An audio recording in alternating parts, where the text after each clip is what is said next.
হতাশ হওয়া ইমানের পরিপন্থী কাজ। আল্লাহ পাক বলেছেন লা তাকনাতু মির রাহমাতিল্লাহ, আমার রহমত থেকে মায়ুস হও না। দেখেন হযরত আইয়ুব আলাইহিস সালামের কত বড় রোগ হয়েছে, শরীর পোকায় ধরেছে, জর্জরিত হয়েছে, দুর্গন্ধ হয়েছে, গ্রামের লোকেরা তাকে বের করে দিয়েছে, স্ত্রী পুত্র পরিজন সব চলে গিয়েছে।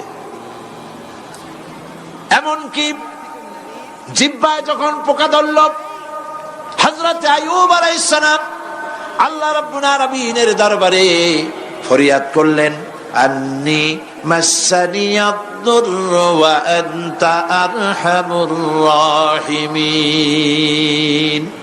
আয় আল্লাহ, আমি অসুস্থ হয়ে পড়েছি, আমি রোগাক্রান্ত হয়েছি, আর তোমার নাম রহমান রহিম, তুমি আমাকে রোগমুক্ত করো।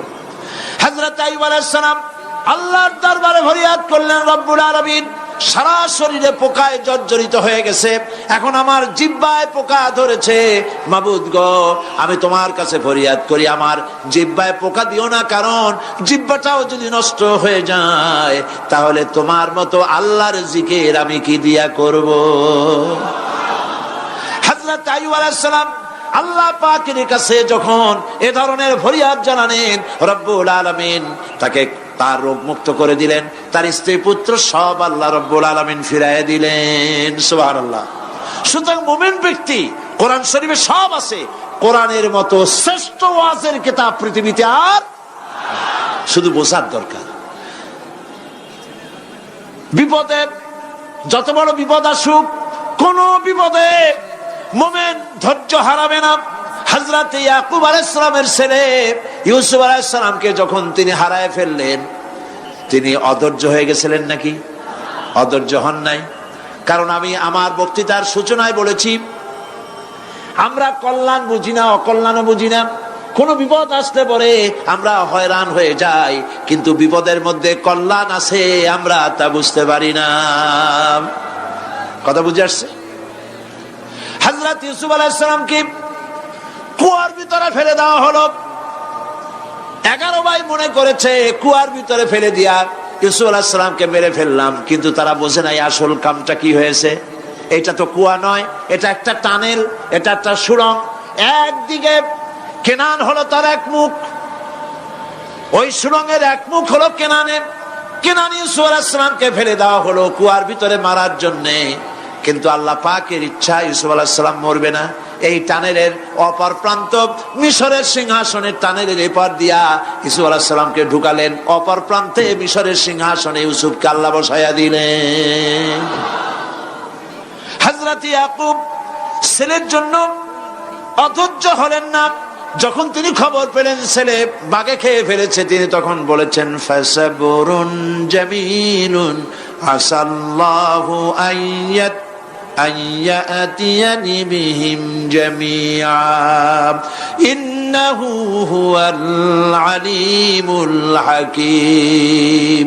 ফাসাবরুন জামিল, আমি উত্তম ভাবে ধৈর্য ধারণ করলাম, এবং আমি বিশ্বাস করি আল্লাহ রাব্বুল আলামিন আমার হারানো সবকিছু আমাকে ফিরায় দিবেন।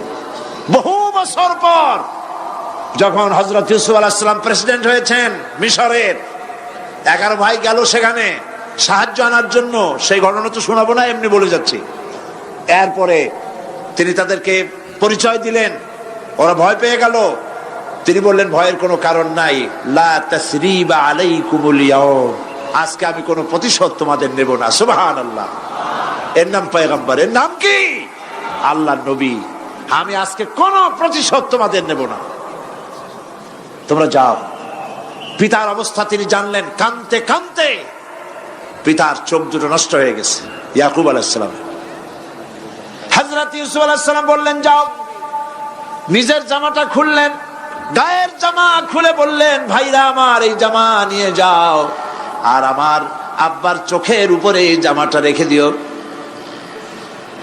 ছেলেরা যখন হযরত ইউসুফ আলাইহিস সালামের জামা নিয়ে মিশর থেকে রওনা করেছে, গল্প নয়, উপন্যাস নয়, আল্লাহ পাক এই কোরআন শরীফে সূরা ইউসুফে বলেছেন, জামা নিয়ে মিশর থেকে রওনা করেছেন। কোথায় মিশর আর কোথায় কেনান?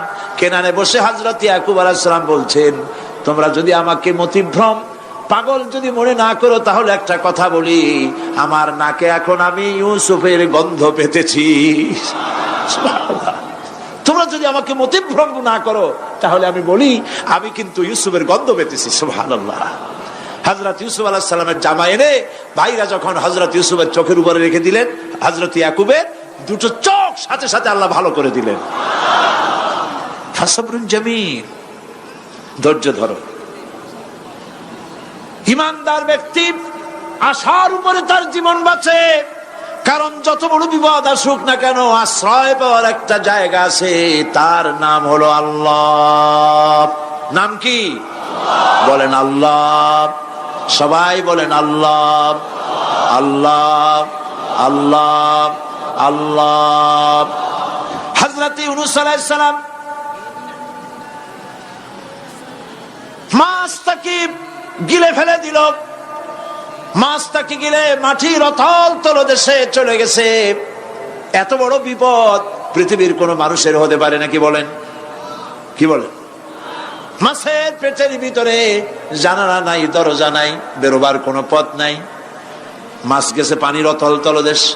আল্লাহ পাক কোরআন শরীফের ভিতরে মানুষকে শোনান, আল্লাহ ওয়াজ করছেন। সুবহানাল্লাহ বলেন। আল্লাহ পৃথিবীর মানুষকে ওয়াজ করছেন, দুনিয়ার মানুষকে শোনান। আমার ইউনূস তো ধৈর্য হারা হয় নাই। ওয়াযান্নুন ইয যাহাবা মুগাদিবান ফাযান্না আন লান নাকদিরা আলাইহি فنادى في الظلمات أن لا إله إلا أنت سبحانك إني كنت من الظالمين فنادى في الظلمات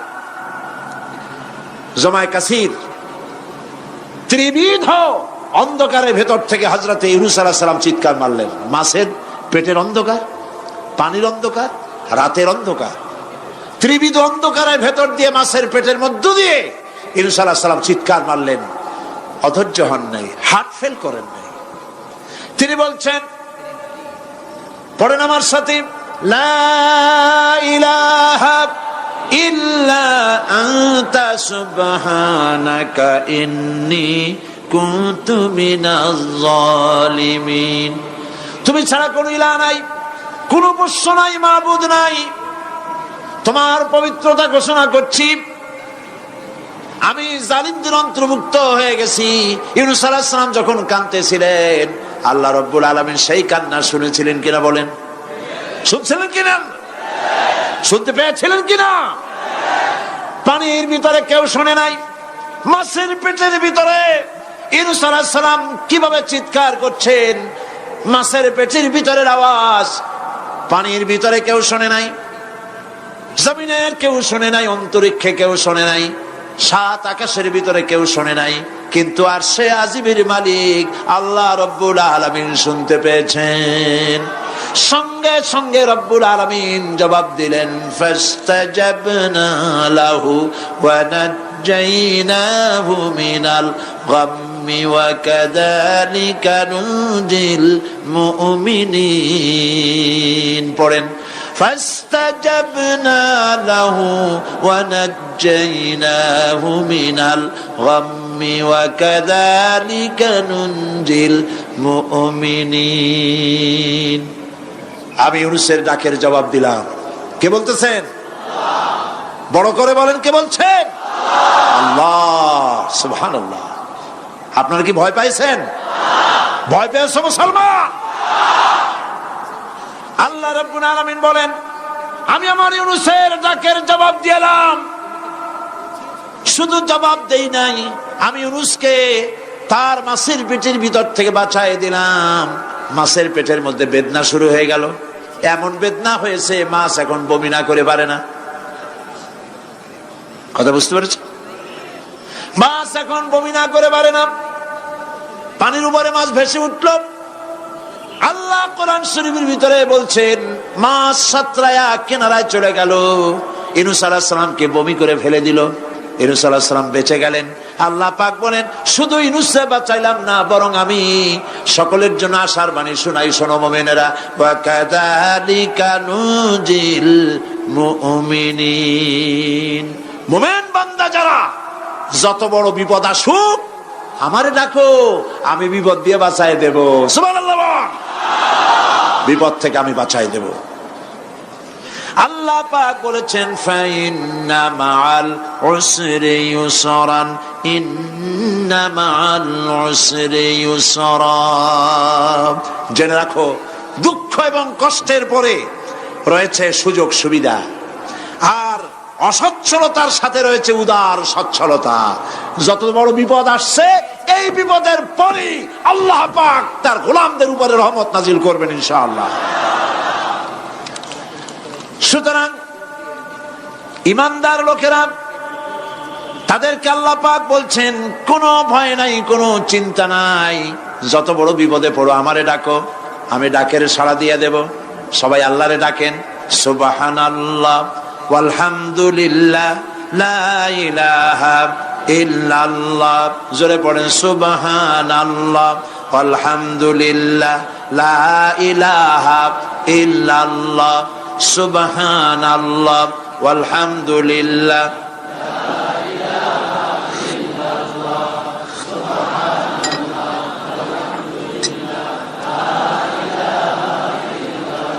লা ইলাহা ইল্লাল্লাহু মুহাম্মাদুর রাসূলুল্লাহ। আল্লাহর উপর ঈমান আনলে যত ফায়দা হয় এত ফায়দা দুনিয়ায় কোথাও নাই। সুবহানাল্লাহ। আল্লাহর উপর ঈমান আনার ৫ম নম্বরের ফায়দা কয়টা বলছি? 5টা বলছি। আপনাদের অসুবিধা হচ্ছে নাকি? তাড়াতাড়ি শেষ করতেছে। 6টা বলবো, 6টা বলবো, এ হলো ৫ম নম্বর। তারপর আমরা দোয়া করব। দোয়ার দরকার আছে কিনা এই সময়? ৫ম নম্বরে আল্লাহর উপরে ঈমান আনলে পরে আরেকটি বড় ফায়দা, সেটা হলো কঠিন এবং কঠোর বিপদে আল্লাহ পাক তার মধ্যে অবিচলতার এবং ধৈর্য ধরার তৌফিক দিয়ে দেন। সুবহানাল্লাহ। যত বড় বিপদ আসুক সেই বিপদে মুসিবতে আল্লাহ পাক মুমিনদেরকে আল্লাহর উপরে নির্ভরতা শিখায় দেন। সুবহানাল্লাহ। কারণ মুমিনদের জানা আছে যে ঈমানদারদের বিপদ নতুন কিছু নয়, একেবারে আদম আলাইহিস সালাম থেকে শুরু হয়ে আসছে, ঠিক কিনা? আদম আলাইহিস সালামের বিপদ হয় নাই? আদম আলাইহিস সালামের বিপদ কি? শয়তান। তার বিপদ কি? শয়তান ছিল বিপদ। প্রত্যেক নবীর সময় মানুষের নবীদের কষ্ট দিছে, দেয় নাই? বিশ্বকবি ইকবাল বলেছেন, সতীজা কা রহা হ্যায় अज़ल से ता इमरोज, सतीजा का रहा है अज़ल से ता इमरोज, चरागे मुस्तफा भी से शरारे बुलहबीस।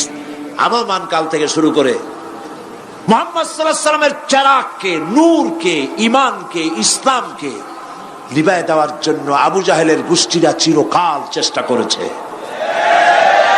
সব চেষ্টা কর্পূরের মতো উড়ে গেছে, মুহাম্মদ সাল্লাল্লাহু আলাইহি ওয়াসাল্লামের চারাগ টিম টিম করে জ্বলতে রয়েছে। আল্লাহ পাক বলছেন, ইউরিদুনা লিইউতফিউ নূরাল্লাহি বিআফওয়াহিহিম ওয়াল্লাহু মুতিম্মু নূরিহি ওয়ালাউ কারিহাল কাফিরুন। ওরা চায় মুখের ফু দিয়া, কারা? কাফেরেরা। ইসলাম সহ্য করতে পারে না যারা, ওরা চায় মুখের ফু দিয়া আমার আলোটাকে নির্বাপিত করে দেবে। আল্লাহ পাক বলেন, ওয়াল্লাহু মুতিম্মু নূরি, আমি আমার নূরকে পূর্ণতা দান করব, তাতে কাফির বেঈমানদের মনের ভিতরে যত জ্বালা হোক, যন্ত্রণা হোক, ওদের কলজা যত পুড়ুক, ইসলাম তার বিজয় পতাকা নিয়ে উঠবে, কেউ ঠেকাতে পারবে না। আল্লাহ রাব্বুল আলামিন, আল্লাহ পাক বলছেন, ওয়াকাযালিকা জাআলনা লিকুল্লি নাবিয়্যিন আদুওয়াম মিনাল মুজরিমিন। আর এমনি করে আমি সকল নবীর শত্রু বানিয়েছি সব পাপিষ্ঠ অপরাধ প্রবণ লোকদের। শুনছেন কথা? শোনেন নাই? আল্লাহ পাক বলছেন দুনিয়ার সব নবীদের তাদের জন্য আমি শত্রু বানাইছি। কাদেরকে? যারা সব থেকে বেশি পাপিষ্ঠ, অপরাধ প্রবণ, এরা হচ্ছে নবীর দুশমন। এরা সব নবীদের সাথে দুশমনি করেছে। আজও দেশের আলেমদের সাথে দুশমনি করে সবচাইতে বড় পাপিষ্ঠরা। এটা কোরআন। এটা কি? কোরআন। জোরে বলে এটা কি? আল্লাহ রাব্বুল আলামিন বলছেন ওয়া কাযালিকা জাআলনা লিকুল্লি নাবিয়্যিন আদুওয়াম মিনাল মুজরিমিন। সব পাপীরা, পাপিষ্ঠরা আমার দ্বীনের দাওয়াত যারা দেয় তাদেরকে জীবনের দুশমন মনে করে। কেন? শোনেন, আমি কার ওয়াজ শোনাচ্ছি? কার ওয়াজ শোনাচ্ছি? আমার আল্লাহর ওয়াজ। অপরাধটা কি? নবীদের বিরুদ্ধে, নবীর ওয়ারিস ওয়ারাসাতুল আম্বিয়া কারা, তো তাদের বিরুদ্ধে তাদের অপরাধটা কি? তাদের অপরাধ সম্পর্কে আল্লাহ নিজে বলেন ওয়ামা নাকামু মিনহুম ইল্লা আন ইউমিনু বিল্লাহিল আজিজিল হামিদ। এদের বিরুদ্ধে অ্যাকশন নেওয়ার আর কোনো অপরাধ ওদের নাই। ওদের একমাত্র অপরাধ ওরা আল্লাহর জমিনে আল্লাহর আইন প্রতিষ্ঠা করতে চায়। এটাই হচ্ছে অপরাধ। এই অপরাধে নবীদের শাস্তি হয়েছে। নবীরা মার খেয়েছেন, সাহাবায়ে কেরাম মার খেয়েছেন। আমরা তো সাহাবায়ে কেরামের জুতার ধুলার সমানও নই। সুতরাং এগুলি আমাদের পাওনা। এই রক্তের বিনিময়, জীবনের বিনিময় আল্লাহ পাক তার দ্বীনকে প্রতিষ্ঠা করবেন ইনশাআল্লাহ। হযরতে খাব্বাব, বুখারী শুনুন, বুখারীর হাদিস। আমি কোনো কথা বানিয়ে বলি না। আমি লেখাপড়া করি, পড়াশোনা করি, চোখে দেখি, তারপরে কথা বলার চেষ্টা করি। বাজে গপ্প কিস্সা কাহিনী বলার অভ্যাস আমার কোনো কালে ছিল না, নাই। রাসূল করিম সাল্লাল্লাহু আলাইহি ওয়াসাল্লামের মতো মানুষ, ওনার মতো মানুষ, আহারে, তার চাইতে শ্রেষ্ঠ মানুষ কি পৃথিবীতে আছে? তিনি মার খাইছেন না খান নাই? আহা, কিভাবে তাকে মারলো! গলায় চাদর দিয়ে পেঁচাইয়া আছাড় মেরে ফেলে দিয়ে তারপরে তাকে প্রহার করা হয়েছে। আবু জাহেল মেরেছে, বেহুশ হয়ে গেছেন হুজুর। হযরত হামজা তখনও কাফের ছিলেন। শিকার থেকে ফিরে এসে মুহাম্মদ সাল্লাল্লাহু আলাইহি ওয়াসাল্লামের অবস্থা দেখে পায়ের রক্ত মাথায় উঠে গেছে। আপন ভাইয়ের ছেলে, আর এমন ছেলে। চলে গেলেন আবু জাহেলের বাড়ি, বললেন আবু জাহেল, তুই নাকি মুহাম্মদ সাল্লাল্লাহু আলাইহি ওয়াসাল্লাম মারছিস? কেন মারলি? তিনি তো ভালো কথাই বলেন, সব সময় বলেন সত্য কথা বলো, মানুষের উপকার করো, এতিমকে আশ্রয় দাও। এত সুন্দর সুন্দর ভালো ভালো কথা বলেন, তার মতো ভালো মানুষ তো দুনিয়ায় দেখি নেই। মারলি কেন? তুই কি মনে করছিস যে আব্দুল্লাহ মারা গেছে বলে এতিম হয়ে গেছে মুহাম্মদ সাল্লাল্লাহু আলাইহি ওয়াসাল্লাম? তোর মনে রাখা উচিত আব্দুল্লাহ মারা গেছে, হামজা মরে নাই। হযরত হামজা ধনুক বাইর করলেন, এক বাড়ি মারলেন মাথার উপরে, মাথা ফাটা রক্ত বেরিয়ে গেল। হামজা হন হন করে হেঁটে এলেন রাসূলের কাছে। হুজুরের অসুস্থ দেহ মোবারক কোলে উঠায় নিয়ে বললেন, বাবা, তার মস্তক মোবারক কোলে উঠায় নিয়ে বললেন, আমি আবু জাহেলের মাথা ফাটিয়ে রক্ত বের করে দিয়ে এসছি, তুমি একটু খুশি হও। হুজুর বললেন, চাচা, কার মাথা ফাটাইছেন, কার রক্ত বের করেছেন, এই কথা বলে তো আমাকে আপনি খুশি করতে পারবেন না। তিনি বললেন, বাবা, তুমি কি হলে খুশি হও? তিনি বললেন, আমি খুশি হই চাচা, তোমার মুখে যদি একটা বার আমি ঈমানের কলেমা শুনতে পাই। হযরতে হামজা বললেন, মুহাম্মদ সাল্লাল্লাহু আলাইহি ওয়াসাল্লাম, আমার বুঝতে মোটেও কষ্ট হয়নি, তুমি কোনো সাধারণ মানুষ নও। সাধারণ মানুষের প্রতিশোধে তুমি বিশ্বাসী হতে, খুশি হতে, প্রতিশোধে বিশ্বাসী হওনি। তুমি অবশ্যই আল্লাহর নবী। আমি আল্লাহকে সাক্ষী রেখে, আমি তোমাকে সাক্ষী রেখে ঈমানের কালেমা ঘোষণা করছি, লা ইলাহা ইল্লাল্লাহু মুহাম্মাদুর রাসূলুল্লাহ।